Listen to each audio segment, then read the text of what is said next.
Yo, what's good with you guys? Welcome back to a brand new video on the channel, guys. So today, I'm bringing you guys another video. It's Friday, so we're doing another episode of Talks with Qwertyy. I don't know what episode it is. I keep forgetting. All right, and look, today I've been having some extreme bad luck with recording today. 2 times that I've recorded this video, both times it failed on me. So we're gonna see if the third time works. Different angle. Will we keep this? I don't know. We might just go back there. This is where I originally recorded. So if you guys are new, you guys know what to do.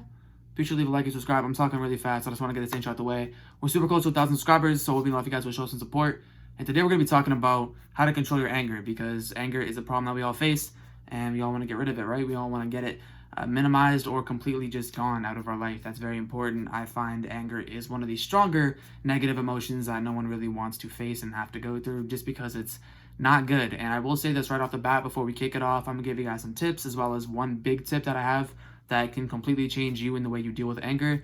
But you know, on top of all of this, like, you gotta understand that anger, you are potentially putting yourself in a worse situation than you originally got angry for, if that makes sense. And I can kind of run an example.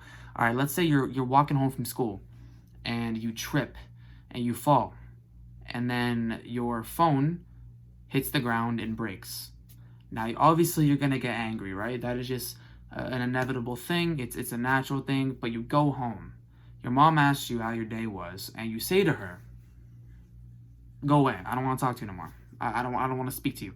And so what this does, all right, what this does is that this creates a negative pattern. You can obviously see how much of a problem that you've created now, not just with your family, not just with the situation, but also your family, and obviously the snowball effect is a very real thing. It's a very, very real thing. So consider that. All right, consider that. So, you know, that's the first part about it. You can be giving yourself a harder time than what originally got you mad or angry, or whatever term you want to use in the first place. So it's extremely important to get it out of your life. Now, here's a couple of tips I'm going to give you. All right, right off the bat. Number 1, whatever is distracting you, take a break from it. If it's a person, be mature about it. Say, hey, maybe I'm not really in the mood right now to be speaking. I'll talk to you so and so time tomorrow, whatever. You know, set boundaries with yourself. What makes you feel the most comfortable, or just, you know, walk away. Do something that will help you with that. If it's if it's something like a video game, or if it's like a challenge, a game, or something that you're doing, take a break from it. It's always gonna be there.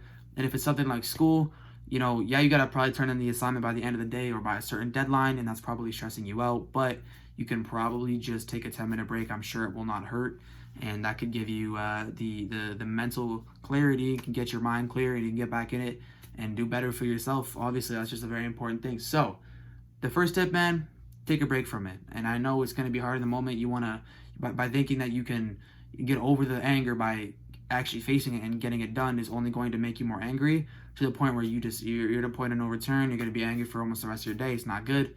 So just take a break from it. I know it's not the easiest thing to do, but it will definitely help.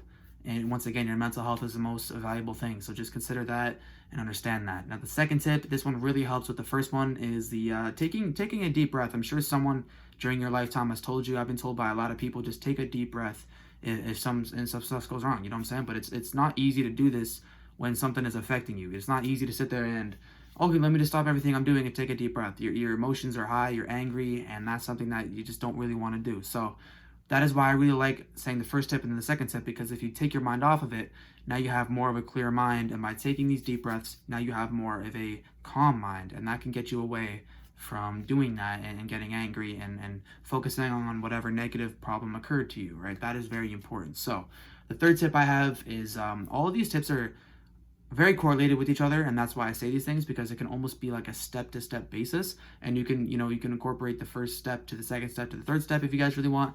And that's and the third tip would be, to take your mind off of it and do something that you like to do, right? Maybe listen to music. I think universally, I think that's the best tip I can give you. If you want to get your mind off of something, listen to music.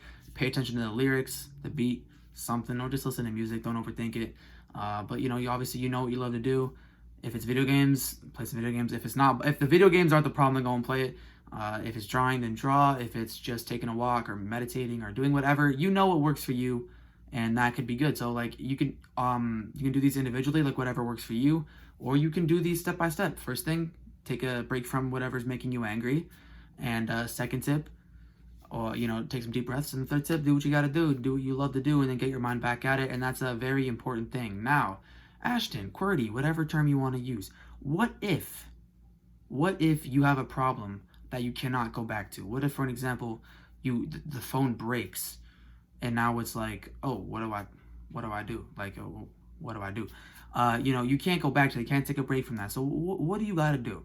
And the thing I'm going to say right now is you gotta become self-aware. This is the final tip of the whole video. This is the biggest one. This can help and make or break your anger or not, is your self-awareness.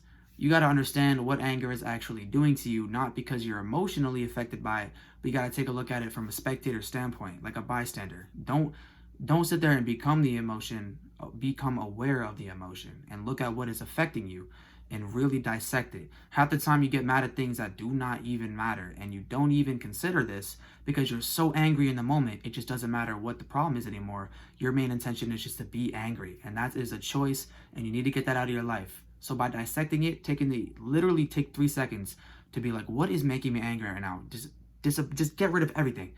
Just completely get rid of everything if you can. That does take practice. With this will obviously take practice. But look at what the problem is. Just for 3 seconds. And that 3 seconds of having an optimistic mind can get you out of the problem that you're in. You can be like, oh, that's why I'm angry. Why am I getting angry at this? This is something that we've been previously angry about and have gotten over, right? And that's another thing too. Anger does not last forever. Do not do something that could make a decision for you that could last forever. Do not do something dumb. Do not do something that will get you in a position where you do not want to be in. You're going to be digging yourself a deeper hole than the original hole that you were standing in by letting anger consume you. You need to get rid of it. The sooner the better, because the amount of decisions and actions that you make based off of your angry emotion, that right there can put you in a position, once again, you do not want to be in. So the quicker you can get it out of your life, the quicker you can dissect it, remove it, is very important. And a lot of people feel almost entitled that they have to be angry because it's just the problem that happened to them. But once again, taking the 3 seconds to just look at what the problem is, that can be the difference to help you. Observe the emotion. Do not become the emotion, right? And you always got to consider what you say, what you do. It will leave a trace in your record, I guess you should say, right? Voice crack, ignore it, right? Like if you say something to someone, even if you do not mean it, even if you apologize afterwards, they will always remember what you said, unless they choose to forget. But if it affects them, if you're close with them, they will never forget that. And we say things that maybe we mean when we're angry. So be very, very aware of what you are saying. Just become aware. Self-awareness is very important. Sometimes we get in the position where we are so angry we cannot do anything. We just have to distance ourselves. And then we go back with those 3 tips. What I told you, before, to help you out. I'm not no anger enthusiast. I don't really know everything about it, but those tips have definitely helped me when I've gotten in a pretty bad position, and I'm sure it can help you guys out too. Taking a break, taking some deep breaths, and do something that you like to do. Take your mind off of things. That helps no matter what. That just helps you kind of distance from reality and help your emotions out. I recommend doing the minimum amount of things as possible, because the more things you do, the more things that can be making you upset, and that's why we only want to be moving in a calm and simple, easy, like step-to-step basis. And that's basically it. So obviously with everything, it takes practice. It's not going to happen right away. You got to learn to kind of get used to this and then start to implement it into your life. And especially if you get angry often, which personally I do not, and I'm sure you probably don't, but maybe you do, and maybe you need to do this more often. But do what you will. This is episode, I don't know what episode this is, but this is another episode of Talks with Qwertyy. Once again, be sure to leave a like and subscribe. I'll see you guys tomorrow for another video, and yeah, peace out.